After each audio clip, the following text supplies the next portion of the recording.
As a rhinoplasty practice, we get a lot of patients coming in who are concerned about their tip being too wide, not defined enough, and they ask us about a tip rhinoplasty, which they've read about. So we want to talk a little bit about that. Yeah, occasionally it's possible to do that. When you see a patient who really just has perhaps just a boxy tip, you can go in and do some tip refinement using sutures, or occasionally you have to do what's called a cephalic trim, where you take a little bit of the cartilage out laterally to, again, allow for some refinement.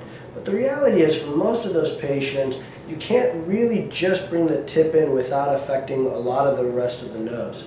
Yeah, it's really important to think about the nose as a whole unit rather than individual parts. And so much of our discussion with patients is really looking at their concerns and then imaging a projected change that we think will look really good for them.